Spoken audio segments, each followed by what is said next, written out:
Okay, good morning, everyone. We're going to get started. And thanks for being here. Thanks for showing up early at 10 a.m. For our first demo since 2019. We haven't had any throughout the COVID pandemic, so we're excited to bring one back before the summer kicks in. So just a quick housekeeping note. If you've been to one of our Zoom events before, you already know that you guys can use the chat at any point throughout the event to ask questions, and those will be facilitated at the end. We'll go through the chat and we'll make sure all those get addressed.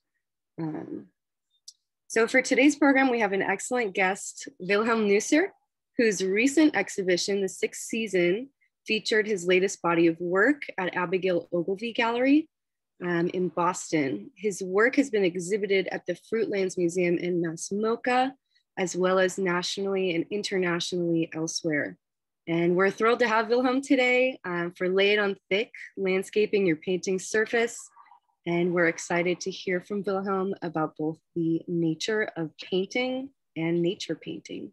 So without any further ado, here is Wilhelm. Hi, good morning, everyone, and thank you for logging on today. Early morning for artists, as you all feel probably. I hope you have a coffee and please lean back. I'll give you a little tour of my studio today, and we'll do a little demo to kind of share with you some of my process. First of all, thank you so much, Marissa and Kate, for inviting me for this demo. It's actually a first for me, so I've never done that before. You know, I'm a little nervous and also kind of curious how it might turn out. I don't know what's going to happen, but that's part of what we do as painters, I guess, is to enjoy the not knowing. I also want to shout out to my assistant here in the studio today. My wife Lynette is with me, and she's helping me behind the camera. Thank you so much, Lynette. We hope that way we can give you a lot of interesting angles. So I am here at my studio in Somerville. It's the Vernon Street studio building, and you, or some of you might know it or might even been here before. I have a little studio space of about 250, 300 square feet.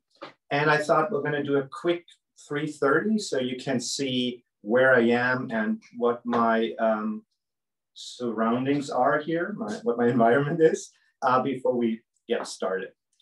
So the space has about 1, 2, 3 larger walls here, some of which I normally keep clean. So when I put up some work, I have a good sense of what they look like on the white walls. The wall that I'm working on normally is covered up with a plastic. I put a fresh one up for you here. Normally it looks far messier. That way I can, you know, lay it on thick and go wild without, you know, messing up the entire wall. And then once I'm done, you know, like every 3, 4 weeks, I would exchange it, take it down. I can also then, you know, judge the work on the white wall to get a better sense of what I did. Floor is covered with paper, and there you see that I like to mess around and sprinkle and splash the paints. Again, that way I keep the studio overall clean, but I can go wild. Storage, very essential if you don't have endless amounts of space. So I try to have my work as well as other resources kind of densely packed into the areas or the space that's at my disposal. A couple more smaller works from recent works here in this wall. And if we come around this corner here, there's more storage behind that wall.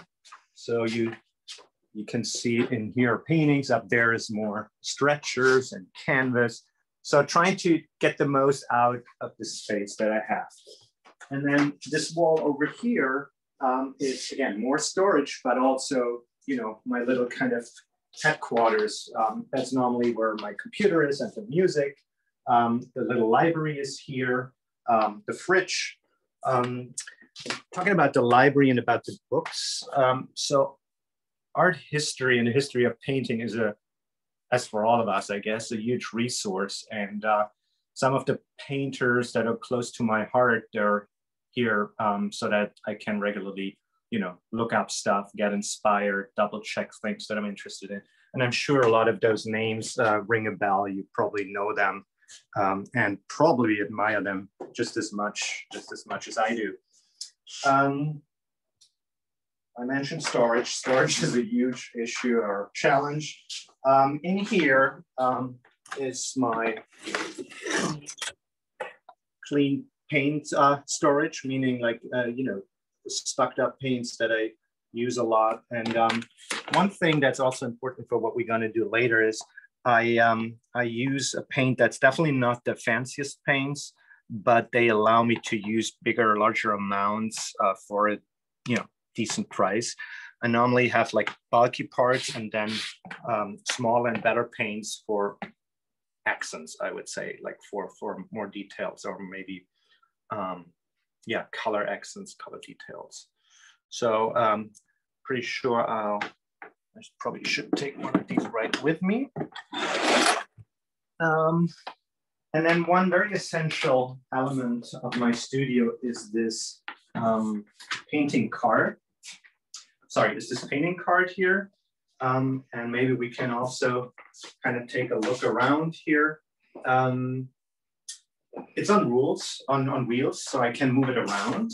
It has a palette top here where I have all my tools, a whole bunch of brushes, which I tend to not maintain too carefully. So I don't care too much about materials, so I'm quite rough on the tools that I use. And I guess those brushes show that. And we have a whole set of spatulas and straight edges here, which I tend to use in my work, and they kind of slide in here.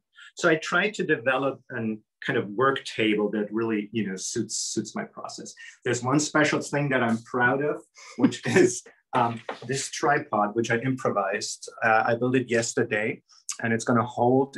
It's made for the, what kind of phone is it? iPhone SE. So this tripod is made for the iPhone SE, and we'll prop up the phone later, and Lynette can rest her arms a little bit and follow the demo that way. Lynette, if you could come around here. So my old paints are in those two drawers. And as you can see, there are also treated kind of roughly. I sometimes have trouble to really recognize what colors and which tube because things get so messy. Part of the process, I think. All right, so as I pointed out before, I do paint on the wall. I don't use an easel, and even small formats all the way up to my largest ones are 66 by 96, normally 2 panels side by side.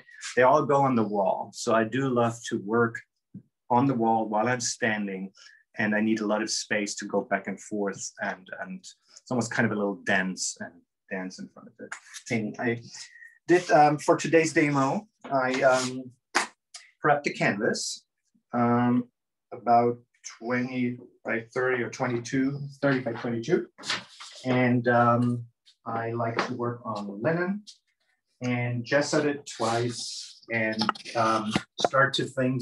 like to start things with kind of a warm wash, like this Naples yellow here, which like later is gonna have a kind of a warm glow influencing the painting. And I have no idea what we're gonna do on this. This is how I normally start, so it's very exciting for me too. And just for, I think they call it housekeeping, I suggest that I just keep going and I won't talk all the time. So there are probably going to be some stretches of phases where it's going to be quiet and I'm just working. And I suggest that you keep all the questions that you have for maybe the second half. So we do a little Q&A later. And hopefully I can answer your question. Brief question, acrylic or oil? Oh, good. So the gesso is obviously acrylic based, and that wash is also acrylic based. So it's pretty much almost like a tinted layer of priming, while everything else on top is going to be oil. Thank you. Mm-hmm. All right. So I put this up, screws in the wall, and then canvas on the wall. Since things gonna get messy, I do need rubber gloves, which, as you all know, were hard to get for a while since they were in high demand and far more important for people in need that weren't painters, but hospitals and so on. I found, like most recently, they could catch up and have them available again. All right. So we're going to switch between the palette table and the canvas, and hopefully that gives you an idea of how I get things started. And yeah, as I said early on, I'm a little nervous because I have no idea where this is going. And of course, I cannot promise you that this is going to turn out to be like a masterpiece. And it might not even look like anything at all, but I don't think that's the goal here. I think this is about us, you know, getting a sense of how our colleagues work. And I'm really grateful to have this opportunity to share some of my process with you today. All right, so I'm gonna do what they say, laying out the palette, which I don't have any particular system for. I do know that painters out there who have a very strict layout for their palette. I don't. So I'm going to get started here. I do squeeze out just a bunch of different colors, and we'll see where we go.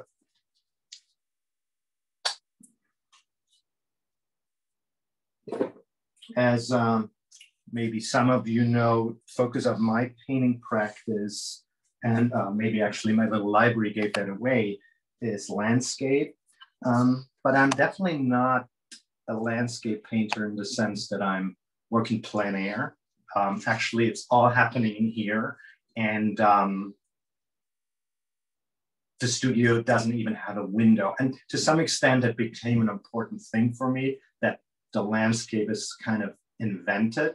I mean, I do draw from imagery and, as I said, books, pictures from the internet, but I definitely, you know, I'm not a painter standing out there under the umbrella, looking at the Charles. That's not my thing. I'm very much interested in the construction of a landscape, and also the construction of the painting itself. And I think that was part of what, you know, the announcement of this demo today covered. So I kind of believe that the landscape can kind of develop out of the actual surface. So the texture of the painting is really important to me. And I sometimes describe it almost like the topography of what's happening on the surface of the canvas, that already can be read or seen or understood as a landscape itself.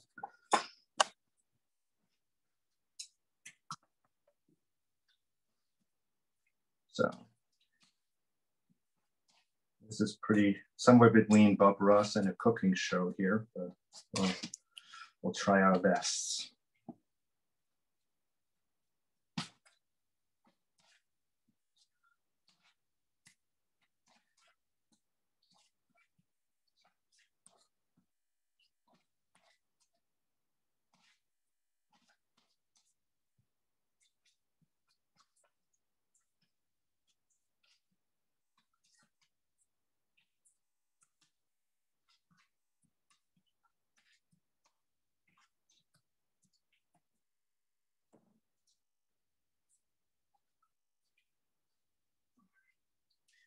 And as you can see, having not the nicest, maybe best, meaning most valuable or most expensive oil paints, at least to me makes sense, because I'm using a lot and I'm also wasting a lot. So if it would be the fancy Williamsburg, I think I would be in financial trouble. Yeah, like you see piles of leftover paint that I scrape off, and they're pretty much lost. Yeah. Alrighty. Any color wishes out there? Message to the studio. some yellow. I like yellow. Where is it? See, now I'm in trouble. I can't even recognize. Oh my God. That's what happens when you don't close them. What about this guy here? There, come on. Here's a little. Okay, so some light, kind of cooler colors. So we'll see. Okay, let's just lay it on plate.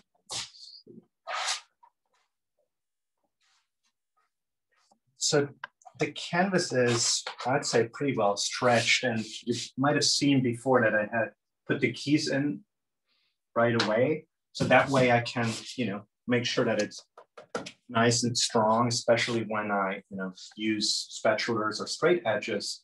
A certain amount of resistance of the textile is really helpful.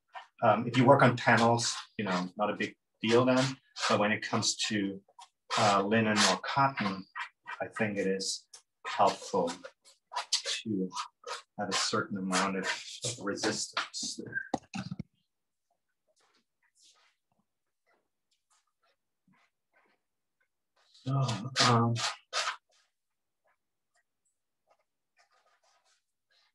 So here's already like a little something that speaks to me, and I want to point it out to you, is just by pointing out, putting on this kind of creamy, buttery material and then scraping it back off, you can see that the tooth of the canvas is showing up with the warm layer of that initial wash that we mentioned earlier. So there's already something happening in this very first step where, like an opaque application juxtaposed with this more, like scrape off and thereby more transparent appearance of the paint gives us an interesting moment of variety. So that's definitely something we're gonna benefit from more in the course of the process. So, Can you share some of the color names, Wilhelm? Of course. So we did use the titanium white as a base, and then a cerulean blue. What was that? That's a yellowish green, and I think a lemony or citron yellow. So they're all on the cooler, lighter side. As you all know, and I assume you all customers of, I don't know, Dick Blake Utrecht, one of the big companies, there are amazing palettes with some manufacturers.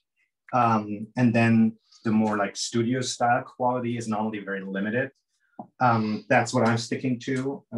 So I'm not a great colorist in terms of like, being very patient, mixing different hues on my palette. I'm more excited about what's happening on the canvas. And I think often I actually use the paint the way it comes out of the tube, and just by combining and mixing them on my support, I discover things that are interesting to me. And I don't know, I'm just not patient enough to I think do it the proper, or maybe we should call it the academic way. So I'm just laying out 3 areas here.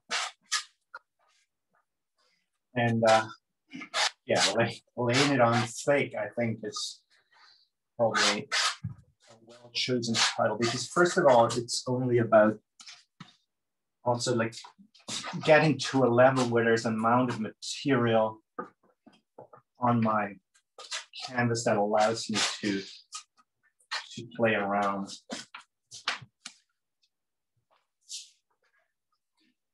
All right. Do you mind taking a question? Please. Why? Yeah. Why, since your painting is so thick, why use linen and not board? That's a good point. As I said, the advantage of board would be resistance, right? But if it comes to, let's say, as I mentioned earlier, large size painting, like 60 by 80 inches, it's hard to get a good board that doesn't work. So I think you're better off with canvas or linen. The other thing is the tooth of the canvas or cotton, I think just adds a beautiful aspect that board can't provide. I mean, I do know that I think there's boards that actually have a textile structure embossed, so that might be an option, but normally they come as little study boards. So this is, for me personally, on the smaller side or small to medium. For larger sizes, I think the canvas is better. So two interesting things that both are part of my kind of toolbox, I should say. So if I want kind of a blended situation here that might, reference sky, I can just keep going doing that, as you all know, with the palette knife. And because it's so beautifully creamy, it's really easy to kind of merge those colors and create those kind of gradients that actually, and that's the beauty of using a palette knife, again, as most of you probably already experienced themselves, is that it creates transitions and maybe nuances, details that are very close to nature. So working like this kind of yellow tone here into the blue does create effects that, we observing the skies at different times of the day can get pretty close to what we actually see out there. And then, sometimes we have a moment like this one here where a little bit of the primer is still visible. And you can maybe leave that for now and see if it serves us later for a detail. But these are moments that I personally enjoy a lot, when you just get an effect out of the material that already has literally its own nature to it. And I think that was also part of the announcement. Like, that's where I think of not just painting nature, but also the nature of painting, or the nature of the paint, how they kind of relate to each other or interact. So one option. The other option would be to use a very soft brush, and you could use a fan brush, or even kind of a larger brush that has very soft bristles. And that allows you also to blend. But as you see here, there's one difference. I mean, this brush might not be, as I said, super clean, but it does leave the texture of the bristle. So again, like it or not, I think it's a variety. Well, the palette knife leaves a very shiny, flat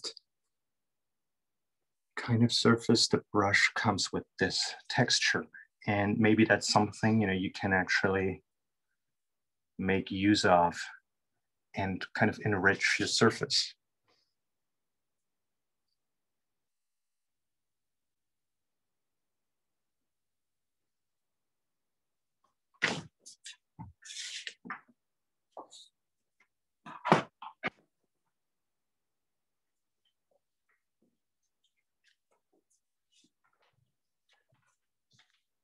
The same thing as the palette knife on a larger scale would be kind of a straight edge.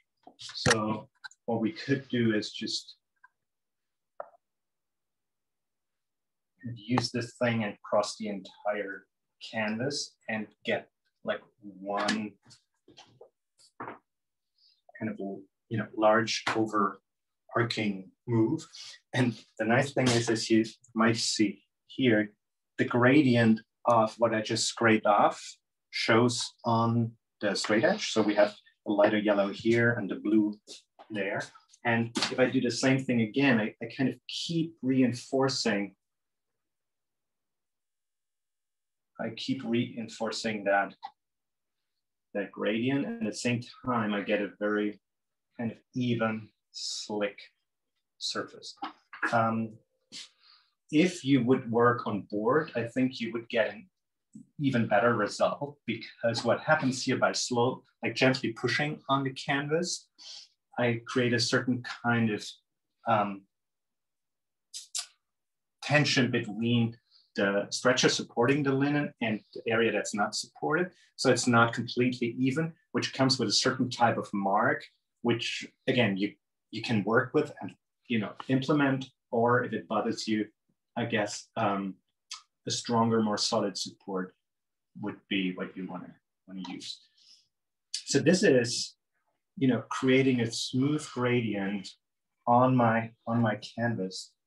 And here you can see by repeating it, and I keep mixing the colors, the paints into each other. And sometimes if there's little,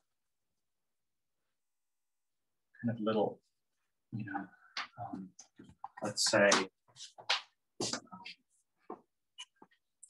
pieces of dry paint, then you would kind of scratch into the canvas, or not into the canvas, you would scratch into the paint and leave those marks. And I would do it for as long as I want to until I have a result that suits me. And I find those scratches often very beautiful and actually, again, very close to nature. And I would never be able to, like, let's say, take a brush and paint that. So in a way, we're trusting what's coming out of the process, and rather than trying to like literally illustrate every single moment. Is that a squeegee or is it metal? That's metal. So you could use, I have some of these here. You could use these guys, which you know from silk screening, but they're a little heavy and I think, harder to handle. I feel more comfort using pretty much what you get at Home Depot in the plaster department. There are these, as well as these guys with a handle, which do the same thing. Oh, and that's what they look like when they're dirty. So one aspect you can do, we moved from the left to the right. If I repeat just part of that, I can create a, almost like a weird cut in the sky here, which almost, brings a little shift in the optics, which might be reminiscent of, looking through a window or a car window or something, where there's all of a sudden kind of like a cut or a break in the optics, which might have almost like a kaleidoscopic effect.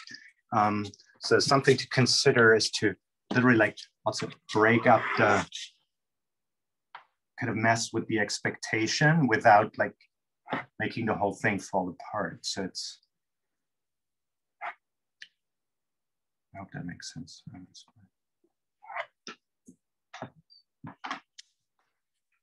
All right, I'm gonna keep going for a little bit and maybe if there are questions, I think it actually does work that we take them. So with the soft brush, I'm smoothing out a few more moments here. So far we have this, I don't know, let's say it's the sky. Kind of light yellowish, or it's maybe going into the green area here.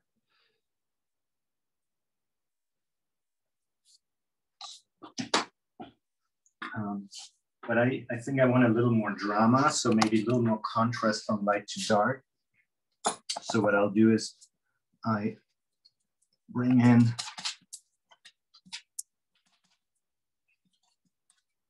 some of my darker colors here.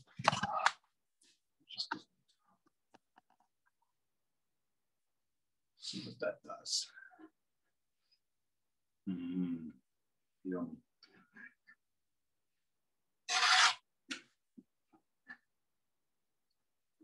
Okay, so turns out to be kind of a green. Back to my brush and see if I can blend this in here. Create a transition so that upper left-hand corner has a little more kind of a cloudy, foreboding feel to it. I do feel very Bob Rossi right now.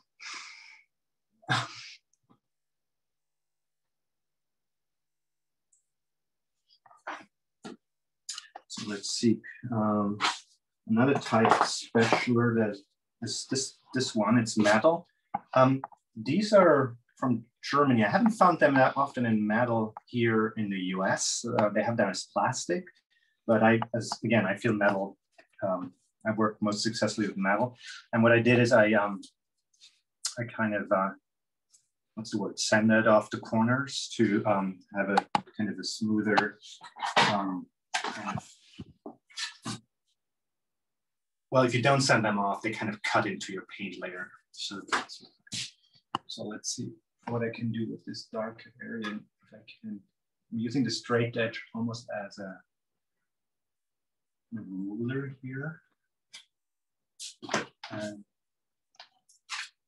work this green into this other area here.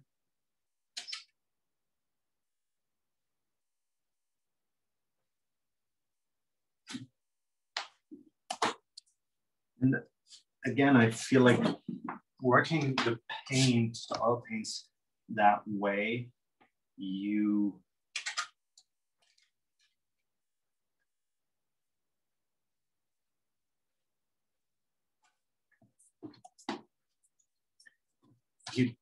like up here, for example, I feel you get a effect that, you know, is quite representative of the way kind of clutter that they don't have.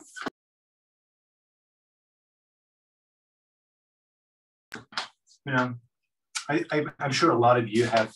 Hold on. Yeah. Something happened.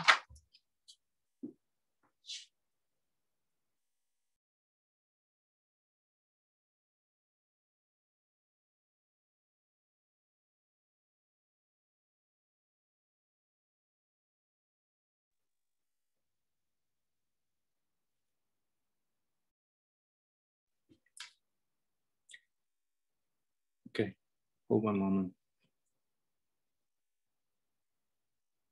How do we get?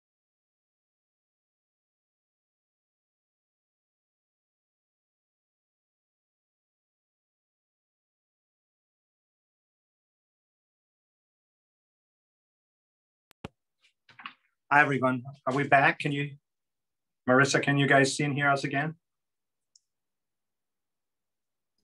Yes. Yes, we can. Okay. Yeah, we can see and hear. Sorry, guys. No worries. Yeah. Painters and Zoom. So anyway, we were saying like there's some effects, you know, using straight edges or palette knives, which I think are pretty close to, you know, the observation of nature out there. So we're actually relying on a technical effect to kind of get close to what we see out there. And I'm sure a lot of you are painters, are landscape painters, and maybe even observational painters. So you have looked at all those amazing, you know, sky and cloud studies. For example, 19th century painters. I'm thinking of Turner or Constable or some of the Hudson River School artists. And, you know, I love these just as much as you do. But again, as much as I'm a poor paint mixer, I think I'm an impatient, non-patient observational artist, but I do love things like that where it's coming out of the process. Okay, I'm just gonna keep playing around a little bit and see what happens.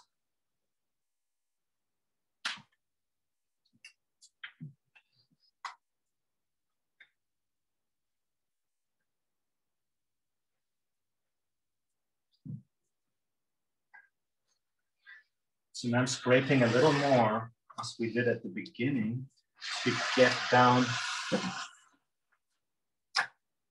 the canvas.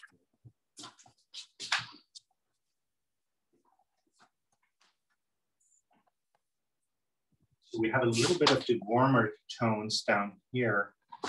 Should take it coming through the canvas. Yeah, like, so it's a back and forth between maybe blending with the brush and using the effects we get from the straight edge.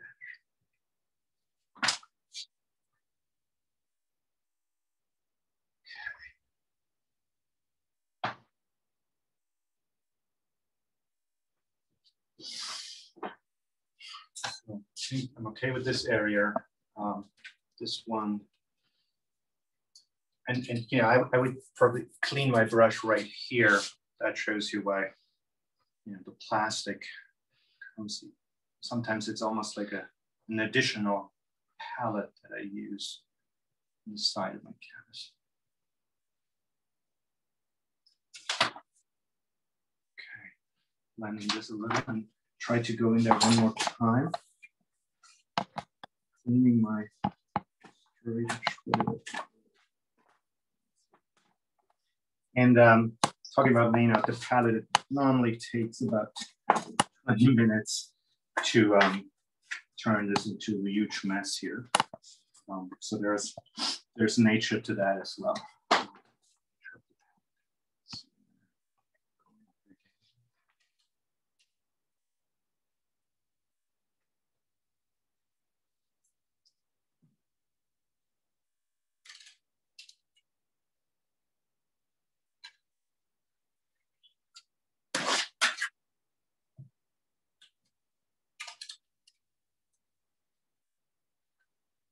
So I do like that, you know, this kind of area of light blue showing up in here. I think that's a good thing. And then we have this kind of cloud up here.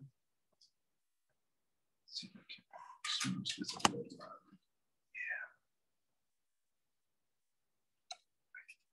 Yeah. Okay. We're gonna, what about one kind of force the drama up there? So I'm using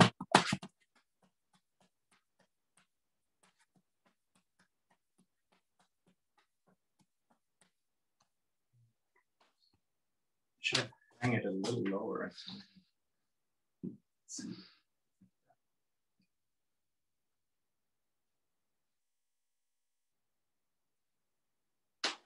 So by kind of controlling, putting different amounts of weight on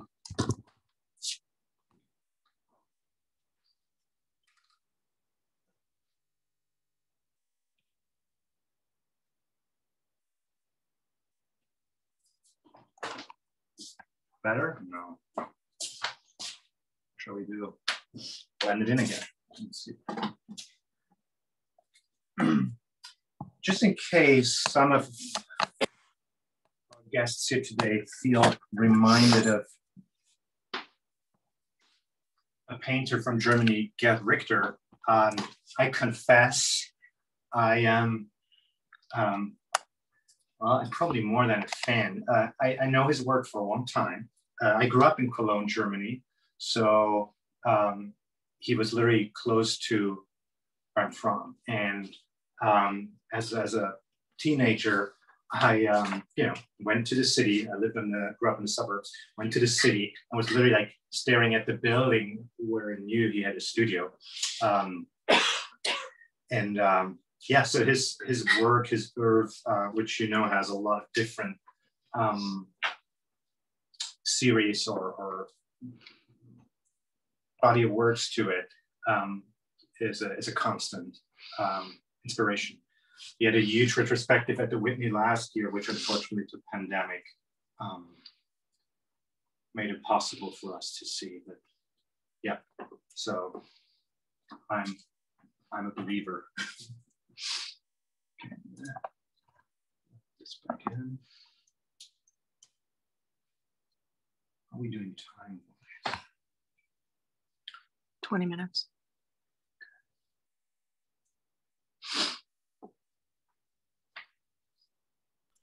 Wilhelm, you can also feel free to go a little bit over 11 if that feels useful, because we're kind of taking questions as we're going anyway. All right, okay. Good, we can just leave this and stable.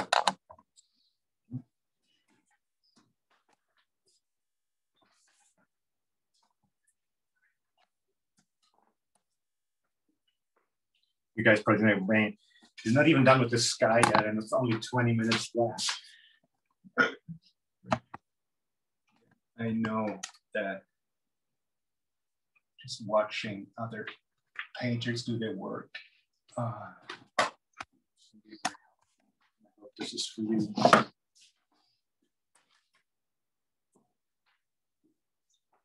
I don't know, so now I have a contrast of this kind of slick surface versus the brush strokes. Maybe that's not that bad. Yeah, we're breaking up this line here a little bit.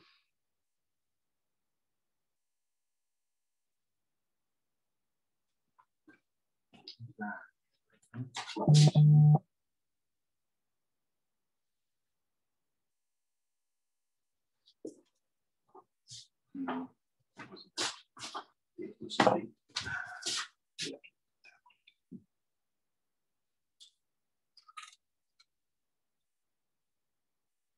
You see a lot of it is kind of a try and error to get to a place that feels right, and there's pretty much nothing then you can say about it except that it feels right, because you don't even know how you got there often. And what I really hate is, as you probably all experience yourself, that you know it has been better before and you can't go back. So it's not like, you know, Word or Photoshop where you just go to the last. Yeah, I hate that. All right.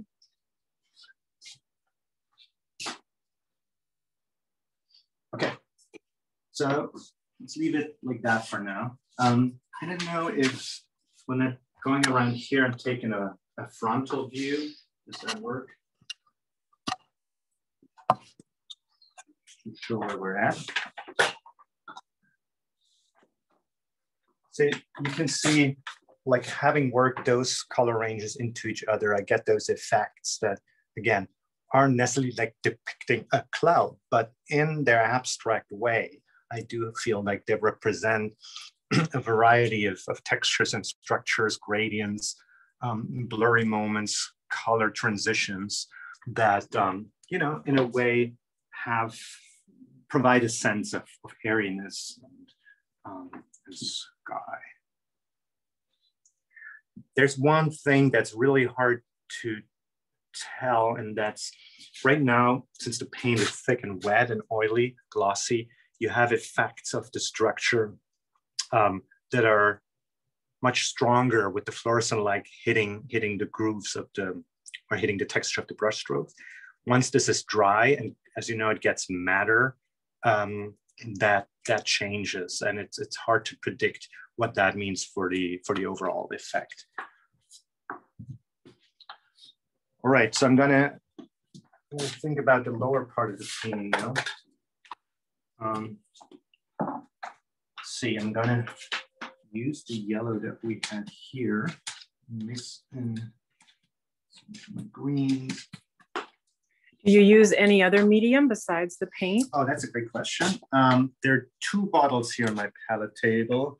There is just the linseed oil, and then I have a Galkit light, which you also all know. And I sometimes use a little bit of that when it comes to kind of accents or highlights. You know, like let's say a painting is pretty much done, but there's something where I want to make sure the paint sits on top in a kind of, you know, crisp way. I like to add some of that because it does, as you know, makes it dry faster, but also makes it a little more easier maybe to modulate, and thereby I have a different type of control. But normally I'm using it only once all the rest is pretty much done and also a little drier. I don't do my paintings always in one run. So, sometimes I would let it dry and then work on top after a few days or a week. And believe me, I'm sure that, I made tons of mistakes when it comes to using the right material on whatever kind of layer. I don't think we should care too much about preservation and conservation. There's a whole world out there that studied those things. And if our paintings fall apart one day, we just keep them busy. I wouldn't worry too much about our paintings surviving for the next 500 years. I hope I didn't hurt anyone's feelings precisely. Anyway, back to the painting. So, we're still working with the same 3 colors. We should maybe kind of bring in, I might be a little bit in trouble now because it feels like the colors that I'm applying are cooler than the wash underneath. So as you know, cooler colors reside, warmers come up front. So we're kind of contradicting us here maybe a little bit. But again, something not to be too concerned about. For the foreground, I'm going to go a little darker. I'm thinking something nice.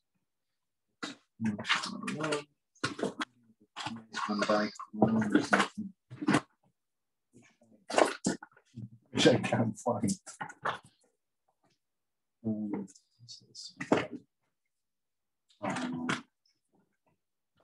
going to mix something dark. What about black and this kind of,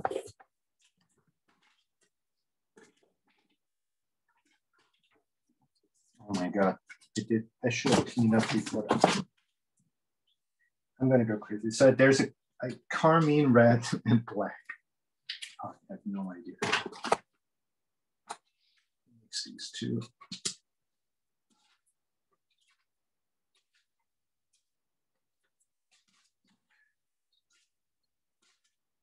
It looks like more blueberry trees or something.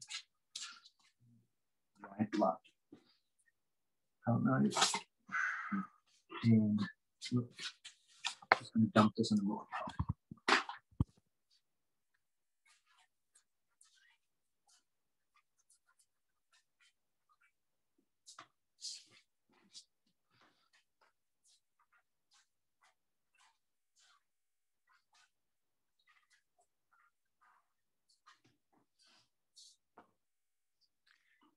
If you were to use acrylic paints, how would it change the texture? That's a good question, but I feel I might not be able to answer that because I really don't know. I don't have experience with acrylics in terms of their consistency and especially how fast they dry and what that would do or not, how that would change. So unfortunately, I can't give a proper answer to that. Maybe someone else does in the audience and is able to share their experience there. So this is nice here. I'm mixing this darker tone into the green. I get kind of a lilac-y tone.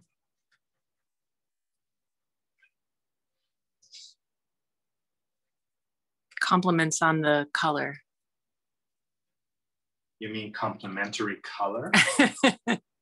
The red purple is gorgeous. See where it goes. Again, you never know what's left at the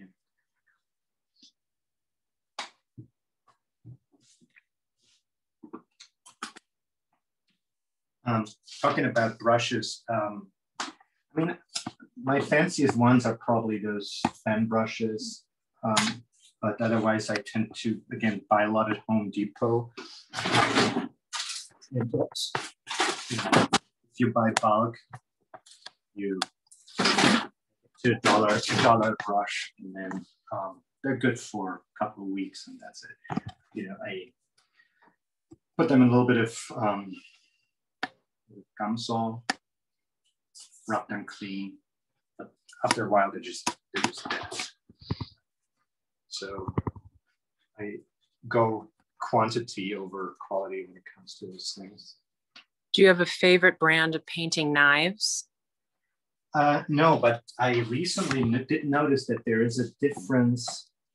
You can see these. Can you see these? Mm-hmm. So I noticed that this technique where they're kind of flat out of one kind of sheet metal versus having the round stem here, that these are more flexible than these. These are kind of like harder, and these are more flexible. So I think I'm going to keep going with these, but I don't know which brand they, well, Richardson. Mm-hmm. What is that?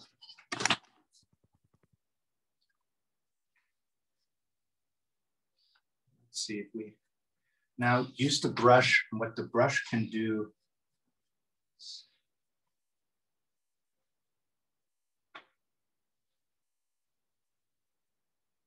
Blend this in.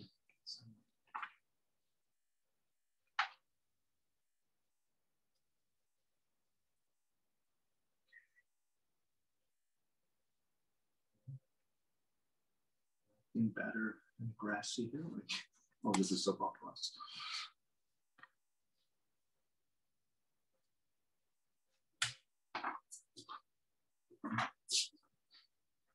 What about lights coming from there? So we have a little bit of show. Some of that.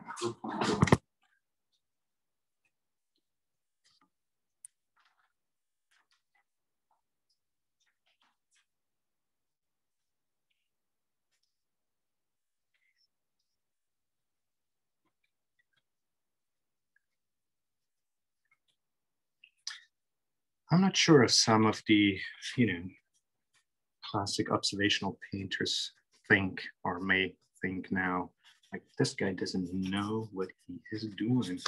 But I think you're totally right. I do not know what I'm doing. But it gives me also, this gives me a freedom, which I very much enjoy. The freedom comes with a risk because, it sometimes doesn't go anywhere and can be very frustrating. You kind of paint for a day, and then in the end, you don't like it at all, which is it. So I think I do have, I'm going to give up the kind of wash showing through here. I'm going to blend this together.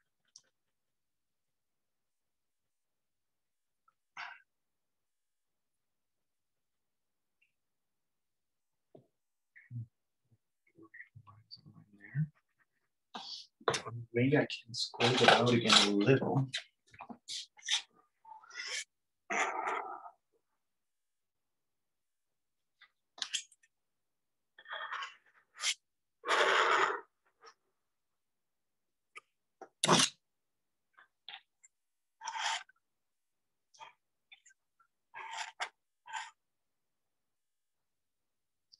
So now we can use the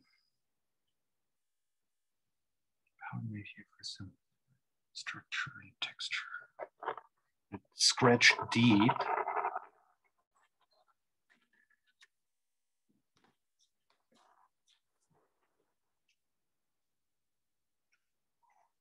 See what that does.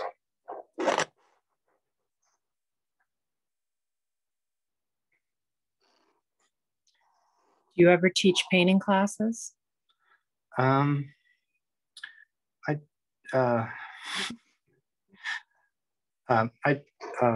don't know. I did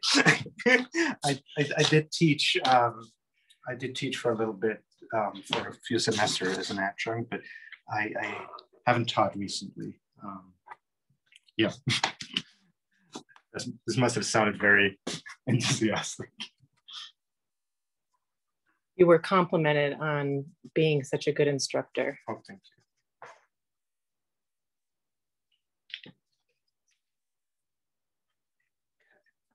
So, you know, some of the rules that we use here, you know, right? So foreground darker, like this kind of, what is it called, atmospheric perspective.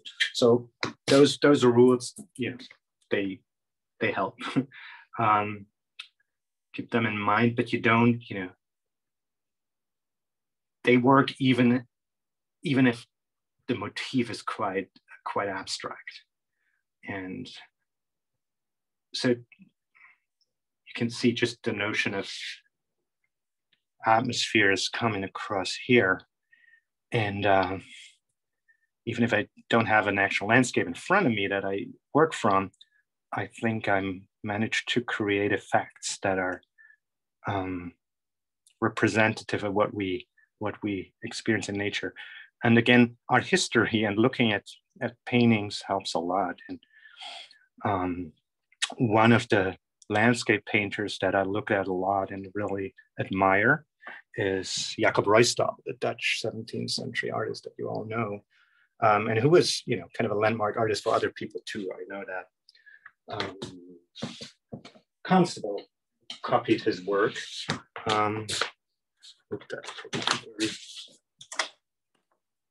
And had a huge admiration for that century of painting.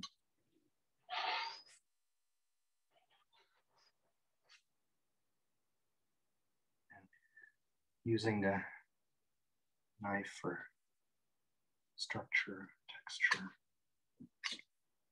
Any suggestions about how to purchase the scrapers and the straight edges? Again, Home Depot for the large cheap stuff, or Ace Hardware. And again, I think we all have the same sources like Acrylic. Friend of mine uses, it's called Jerry's Artorama, I think, and he finds a lot of great deals there. Dick Blick is doing pretty good in terms of ordering online, and it's pretty much on your fronts a day later. We're doing time-wise. More black. I think black is, I don't know. I think I'm using far too much black, but I like it. It's almost kind of a dead end, but then sometimes it's fun to let it dry and work on top again. So I'm just gonna close this here. I'm gonna leave some of those warm spots showing through. And maybe we should introduce kind of a middle ground color there.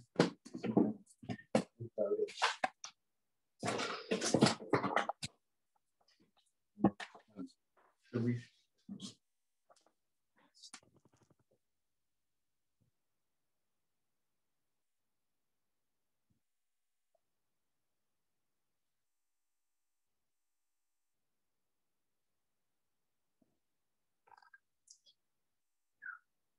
I think that,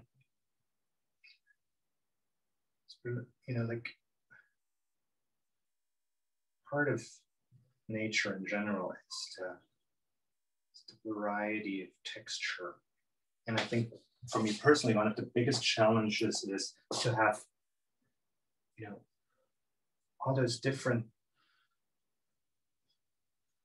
paint handlings or textures, expressions, marks, have them side by side, and still create something that seems cohesive and doesn't fall apart. You know, if you think about walking in nature, like, I know this sounds a little cheesy, but walking through the woods or a flower meadow or some, you know, beautiful garden. I mean, there's all those varieties. There's all these different species, and still we receive, you know, if you go into the woods and look at the different species, you can like distinguish all of them in their beauty and their specialty, and still like we kind of receive the whole thing as one. And I think that's something to maybe be inspired by, to have both variety and cohesiveness and this, you know, constant dialogue. And I feel myself doing that a lot in painting, like bringing in, something that breaks up the context or the cohesiveness and shows its own character, and then again trying to work it in. So it's I describe it as this kind of pendulum movement where it goes from one side to the other, and sometimes it's too much, or sometimes too much, maybe the expression of one thing, and it needs to be kind of harmonized and integrated. And then on another time, it's the opposite, where it's too harmonic and too boring, and maybe something wants to kind of stand up. Says to play out and for creative ideas to picture. So okay.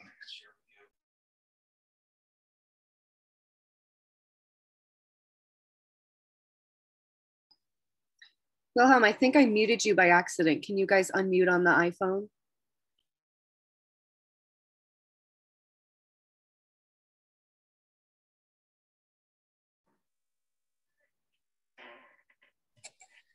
Do you spend a lot of time in nature?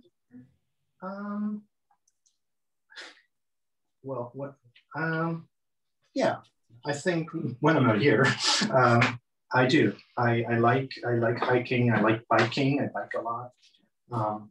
Recently, I spent 2 weeks in a beautiful place on Cape Ann, and didn't paint or draw at all. I'm a horrible draftsman. I don't draw at all.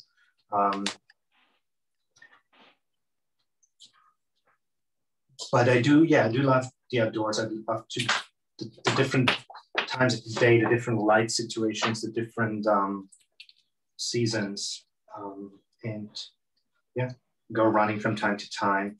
I think there's so much to see that I then try to translate maybe into like painterly question. Like last year, for example, my wife and I, we took walks around Fresh Pond, which you might be familiar with, the water reservoir in Cambridge, and it's surrounded by this pretty prominent fence. And so, not introducing, others did that before and much better, but using the chain link fence as a painterly problem or question or challenge, that was something that was inspired by those walks. All right, so maybe do we have time for one more like full look at the painting on that?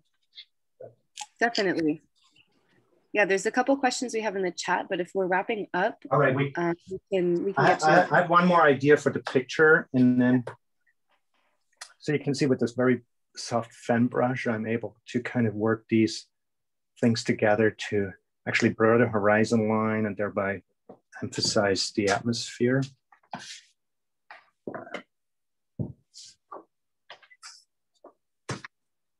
And of course you could argue, when I'm outdoors in Concord, like walking around Walden Pond, that's not what it looks like.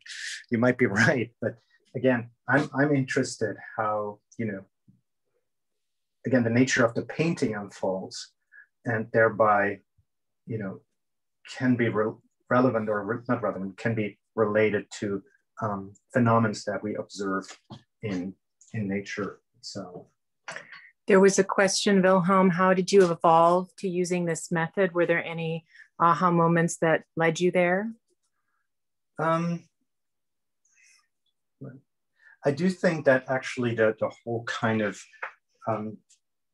scraping thing, besides, painters like Richter and others who've used similar techniques, if you all have experienced that you scrape off your palette or you scrape off a painting you don't like, and guess what?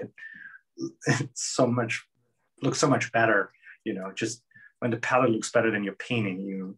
And I think there are these moments where you just like, I wish I could just mix it on the palette like a child. And this playfulness, I think, when you have those moments, there are definitely aha moments. And I think it's hard to kind of keep them for themselves, kind of, store them and make them your own. But I think we have to take them very seriously. So there's no mistakes, there's no accidents. It's all important stuff. So with the rest of the time, I'm going to go wild and try something out here. Wilhelm, there was a question a little earlier for folks who weren't here quite at the beginning. Can you talk about how much of a preconceived idea you start with about a painting, or what you leave up to process? Wait a second, we need one more. Do we need one more? Maybe not. Well, I often have an idea roughly of where I want to go.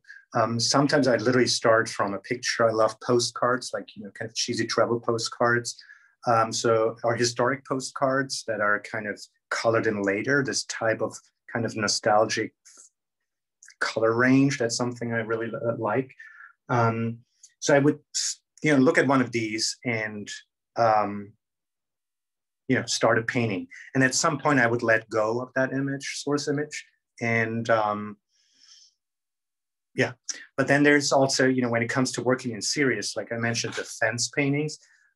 Once, I keep working on a body of work that has like a strong lead as a motif, there is obviously kind of a preconceived idea. So I would do another one or a larger one, or I would see, how detailed I can get, or kind of blur it afterwards. So it's more like the theme that then determines what the next painting might be.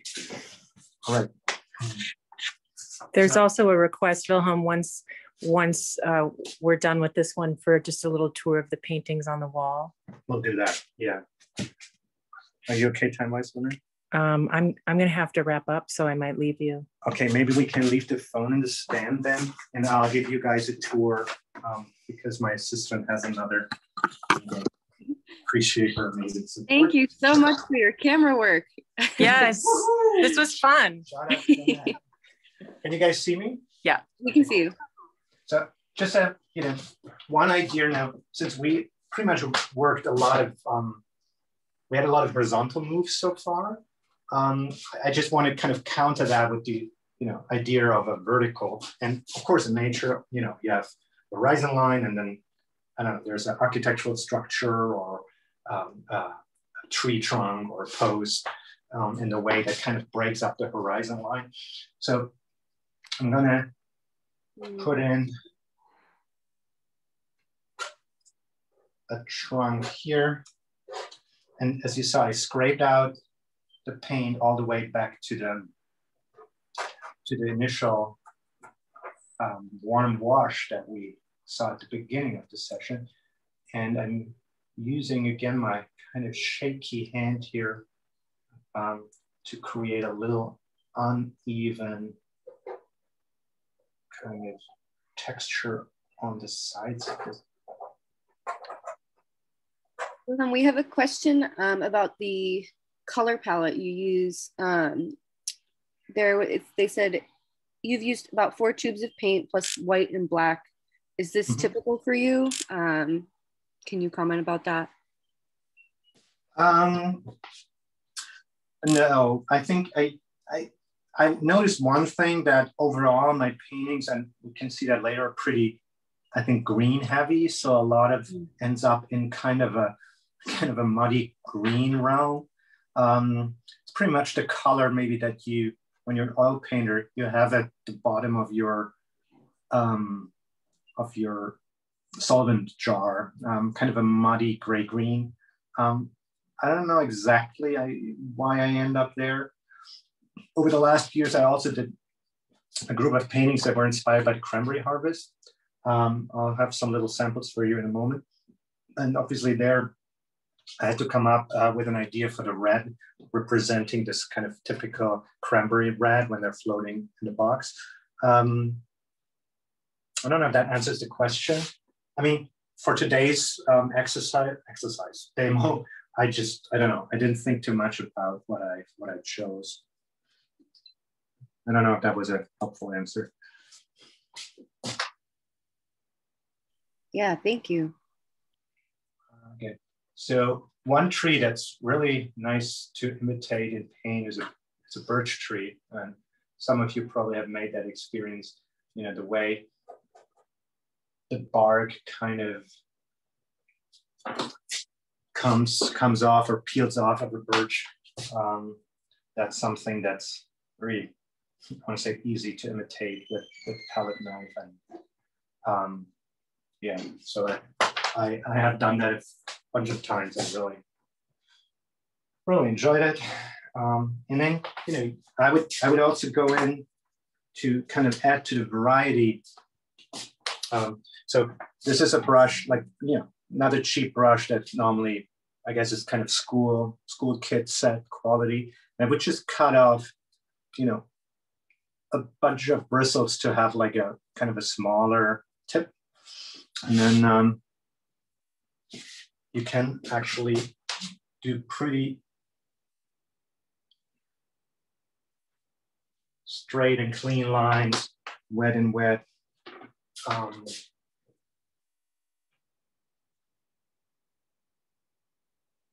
Into that nice surface that we create. Well, I think it's nice.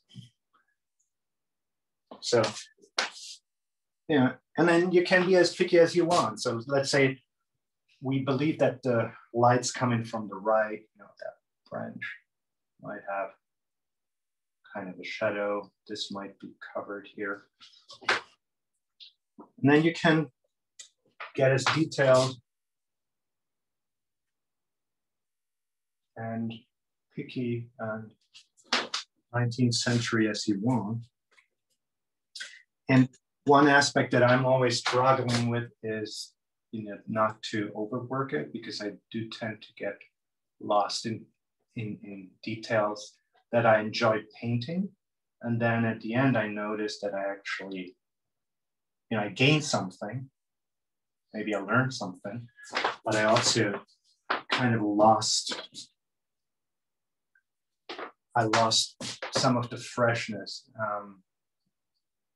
of maybe the initial painting. And I'm sure a lot of you had experienced similar things. And I don't know what the recipe is to avoid that. It's probably just paint a lot.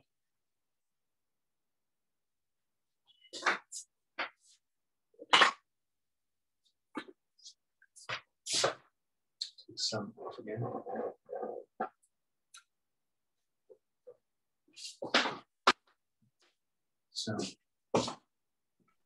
So just to give you a quick check-in on time, we're at about 11:20. Oh, excellent. Good. Just going to show you one thing, which is literally the cherry on the pie, and then we can talk a little more. So what I sometimes like to do is just to scratch paint on the canvas. And again, you know, we scraped it, we brushed it, we blended it, we, you know, cut, sliced, scraped back off, put it on with palette knives, put it on with brushes. And last but not least, you know, if you just throw something on like this, you create something that you can't do with a brush. You create a crispness of, and I'm going to show you a close-up in a moment.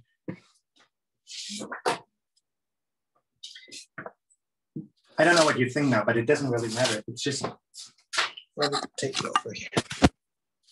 So you're creating a crispness here of the material on the surface that you can't do with a brush, because it has this kind of presence on top of the layers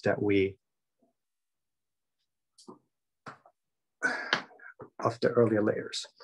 So, and if I step back, you know, about 4 feet, that's what it looks like. And by, to sum it up, by laying it on thick, I do think we did benefit from the quality of the material in order to create effects that, you know, are reminiscent of nature.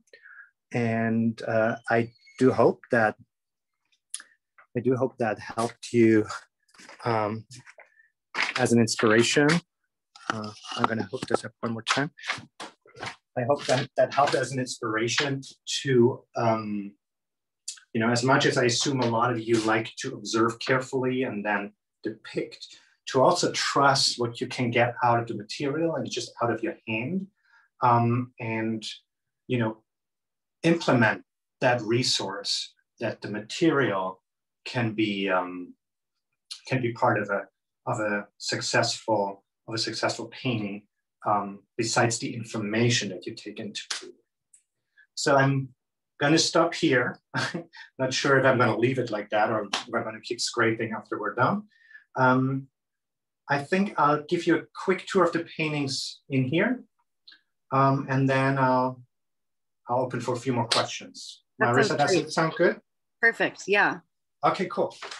Yeah, so, as you're prepping for a tour, we just had a comment of someone that said that they're surprised by the looseness of your process, since many of the paintings have quite realistic elements, and that they saw your exhibition at Abigail Ogilvy and they loved it. Thank you so much. Yeah, you know,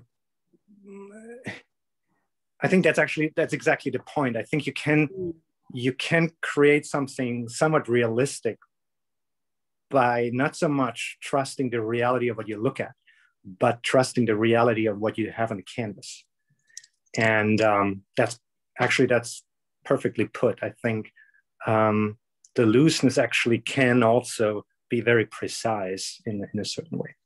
So I mentioned those cranberry pictures, and I have a group here of 5 little ones. That's actually like a kind of a size that I work with to try things out. I call them my little Petri dishes, like in a lab. And they're actually panels, 9 by 12. And I glue paper on them, kind of a rough watercolor paper, to have a similar effect as we discussed earlier. So I can show you what I do. They're in here. So the usual panels that you know, and then I would glue a paper on it that has kind of a knobby surface, and then similar wash as I described or showed you earlier on the canvas. Why the knobby paper? Because I do like the structure of the paper the same way I like the tooth of the canvas. It just helps me to have an additional textural element. So these are the carriers of these. And here we're going to get a little closer. I just saw the request. And you see a lot of the technical, I think, devices, so to speak, that we did in our demo, and you find them back here. You see some of the paintings are still pretty wet. They're only painted this last week. And I was, coming from Germany, I moved to the US about 10 years ago. And I remember the first time I saw the cranberry harvest was pictures on a friend's phone. And I thought like, whoa, this is such a surreal landscape. And it really, it really got me. So for several years, I went into the area of Wareham near Cape Cod to actually see the wet harvest live. And it turned into a whole bunch of paintings with figures, without figures. You'll find some on the website. And to depict the berries, I came up with this kind of sprinkle idea, which you can see here close up. So it's literally different kind of reds sprinkled on the surface, and thereby have a texture that's kind of speaking to the nature of those floating berries, but also creating kind of a mid-tone red by combining different colors. And as you can see in a picture like this, like talking about the kind of atmospheric effect here in the distance, that's exactly what we looked at here doing our sample. On the other side of my studio is a group of, 7 pictures that are actually kind of in the green range that we discussed earlier. And when I show them in an exhibition, I would put them in those tiny little black frames. So one painter who kind of inspired that idea is Alex Katz. You're familiar with his work, and he does like smaller studies before he does his large ones. And I once saw an entire wall with these, and I thought this is amazing. So it's pretty much my sketchbook, except that it's single pages of a sketchbook. And sometimes I would, let me get a little closer here. Sometimes I would, work one and then let it sit and kind of rework it or do a completely different one. And you can tell, and I think understand after the demo that I'm really interested in, none of this depicts a very specific place. Here's a big splash on this one, which almost has the quality of a thunderbolt. Here, a huge stroke of yellow, which, I don't know, could be reminiscent of kind of a mustard field or something. This one is all about, like the rocky structure, which comes through in crusty paint. Obviously Courbet is a painter close to my heart. So yeah. So again, this is this ongoing series. I see a question here, his own framing, and then I couldn't read the rest. Yeah, I'm gonna back us up so we don't lose this previous question. I'm gonna turn this around so I can see you or you can see me. I'll put this here, maybe with the cranberries in the background. How's that? Okay. That's great. So the first question is, what do you do with what do you do after you make a thick painting? Where do you dry it, and how long does it take to dry usually? Oh, okay. Let me show you one thing. 1 second.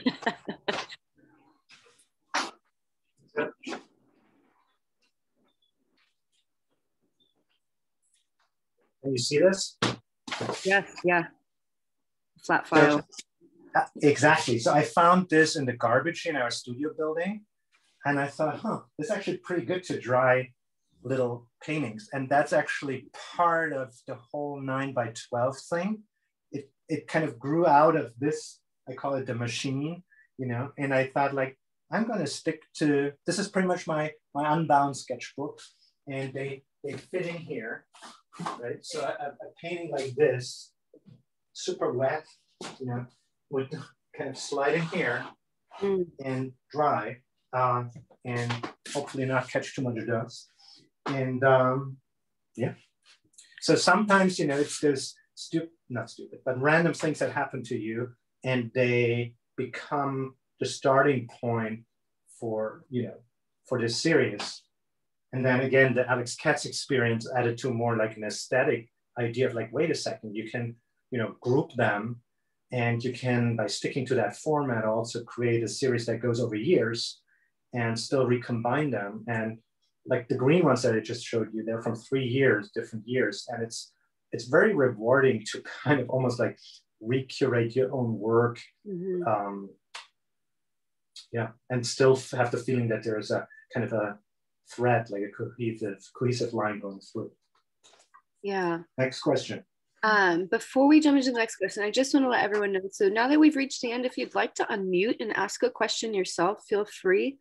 We have one question, so what we can do is kind of build a little queue. If there are multiple questions, just throw your question or your name in the chat, and we'll invite you to ask yourself.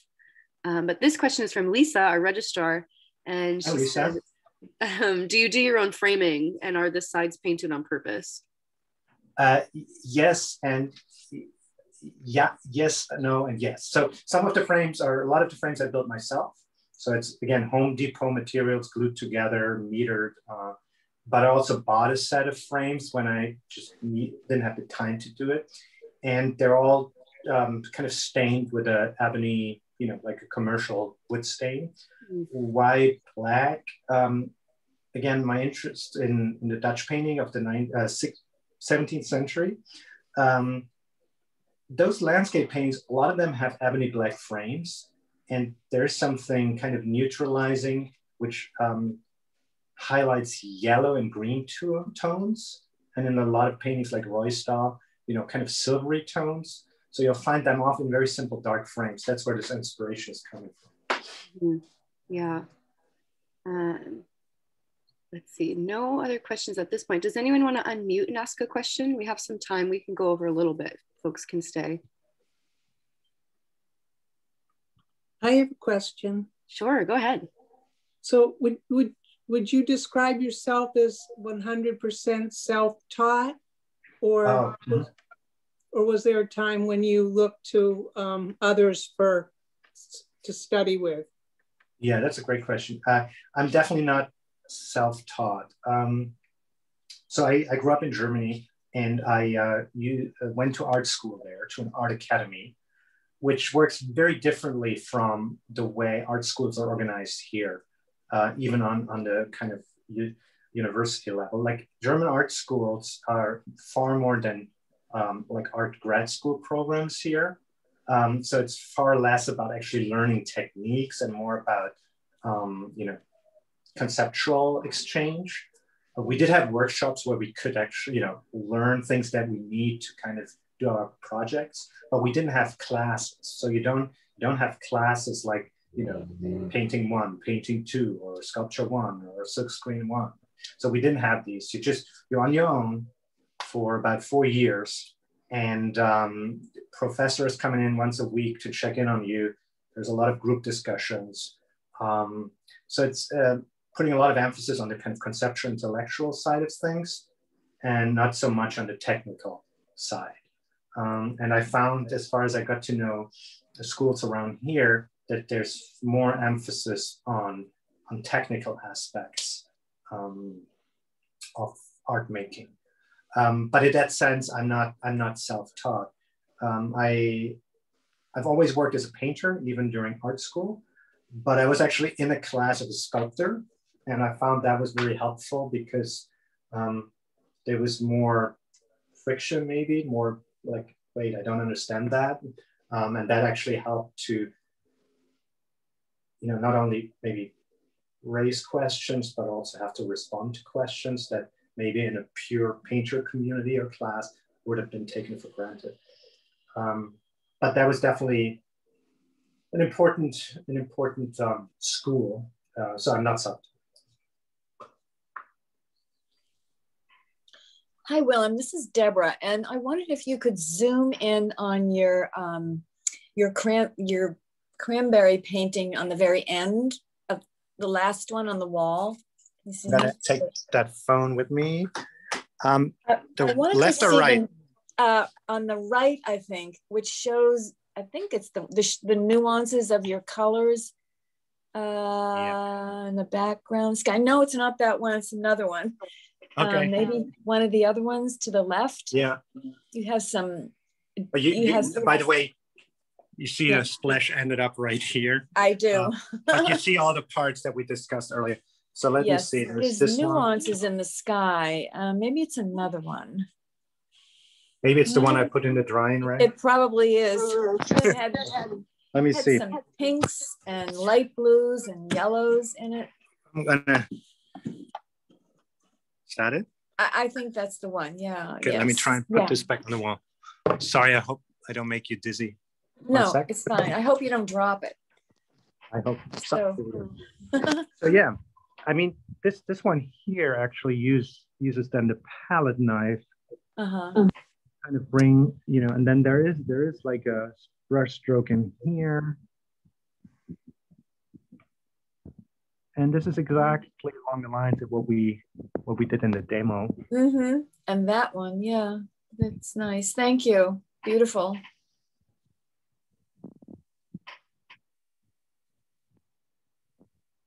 Thanks, Wilhelm.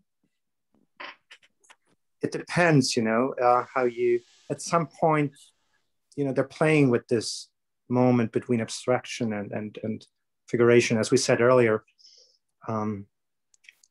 something can look very realistic in terms of landscape, but be produced in a very abstract way. So, shall we close it off with a? Yeah, I think that's a great place to end. Last view of what we did. So much, Wilhelm. So thank you guys. I really enjoyed it. Everyone is saying thank you, and it was wonderful. Yeah, feel free to unmute if you'd like to just make a comment. That was wonderful. Yes, thank you. Very, very much. Wonderful. Thank you. Beautiful. Thank you, Wilhelm. Thank you, everyone. You guys have a wonderful Thank you. day. It was wonderful.